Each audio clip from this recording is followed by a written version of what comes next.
আসসালামু আলাইকুম everyone, welcome to back Tajmira cooking. আজকে আপনাদের সাথে শেয়ার করব নাস্তার টেবিলে বা বাবুদের টিফিনে অত্যন্ত মজাদার রেসিপি চিকেন স্যান্ডউইচ। এই রেসিপির জন্য আমি প্রথমে একটি পাত্রে পানি ঢেলে নিয়েছি। তারপর এর সাথে অ্যাড করেছি হাড় ছাড়া ব্রয়লার মুরগির মাংস কয়েক টুকরো।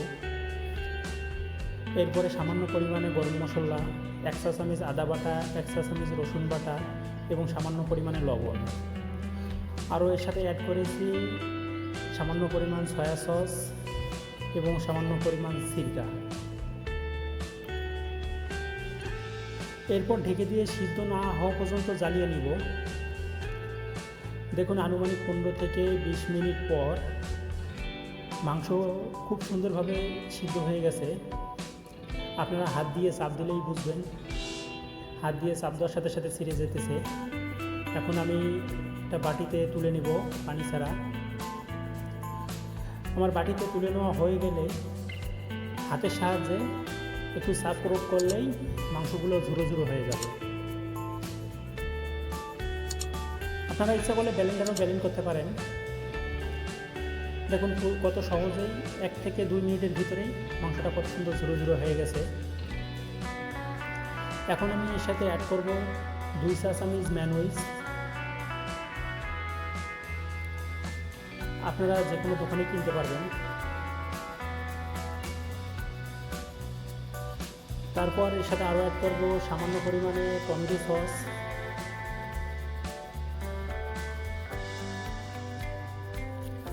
এবং শসা কুচি।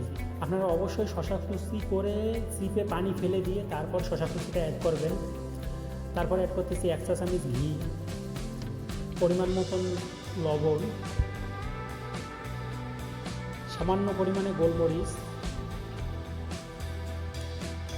এবার সবগুলো উপকরণ ভালো করে মেখে নিব। 1 থেকে 2 মিনিট ম্যারিনেট করলেই ম্যারিনেট হয়ে যাবে। আমার ম্যারিনেট করা হয়ে গেছে। তারপর দোকান থেকে কেনা ব্রেডের উপর আমি প্রথমে টমেটো সস মাখিয়ে নিব। আপনারা ভালো করে টমেটো সস মাখিয়ে নেবেন চতুর সাইডে। আমার টমেটো সস মাখানো হয়ে গেলে তারপরে এর সাথে অ্যাড করব মেখে রাখা মাংসর কিমাটা। এখন আমি আপনারা ইচ্ছা করলে পরিমাণে কম এবং বেশি অ্যাড করতে পারেন। আমি কম বেশি না, আমি মোটামুটি চতুর সাইডে সমানভাবে লাগিয়ে নিয়েছি। এখন এর সাথে আরও অতিরিক্ত অ্যাড করব শসা স্লাইস করে শসা কাটা। আপনারা ইচ্ছা করলে গাজর এবং টমেটো স্লাইস করে কাটা দিতে পারেন। এরপর আরেকটি বাটি ইয়াতে ব্রেডে টমেটো সস মেখে সেম নিয়মে আমি আটকিয়ে দিব।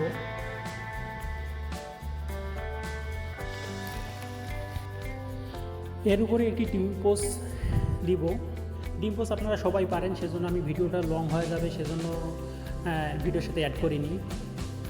তারপর আবার স্লাইস করে শসা কাটা দিয়ে আবার সেম নিয়মে ব্রেডে টমেটো সস লাগিয়ে আবার আটকিয়ে দিব। আটকানো হয়ে গেলে একটি ধারালো চাকুর সাহায্যে, অবশ্যই চাকুটা একটু ধারালো হতে হবে, ধারালো চাকুর সাহায্যে চতুর সাইডে যে লাল অংশটুকু আছে সেটা কেটে নেবেন। চতুর সাইডের লাল অংশটুকু কাটা হয়ে গেলে কোনাচি কোনাচি করে আলতো করে 2 সাইড আলতো করে চেপে ধরে কেটে নেবেন। কারণ এটা স্যান্ডউইচ মেকার না, আপনারা হাতে তৈরি করতেছেন স্যান্ডউইচ। দেখুন কাটা হয়ে গেছে। এখন আমি একটি টিস্যু পেপারের সাহায্যে নতুবা স্যান্ডউইচ পেপারে সুন্দর করে পেঁচিয়ে নেবেন। অবশ্যই পেঁচানোটা লক্ষ্য করুন। পেঁচানোটা সুন্দর হলেই পরিবেশনটা সুন্দর হবে, আর পরিবেশন সুন্দর হলেই খেতে দেখতে যে জিনিস দেখতেও সুন্দর সে জিনিস খেতেও সুন্দর। সো ভিউয়ার্স, ভিডিওটি ভালো লেগে থাকলে লাইক কমেন্ট সাবস্ক্রাইব করবেন, আর ফেসবুক থেকে দেখে থাকলে লাইক কমেন্ট শেয়ার ও ফলো করার জন্য অনুরোধ রইল। আসসালামু আলাইকুম। দেখা হবে আরও সুন্দর কোনো রেসিপি নিয়ে।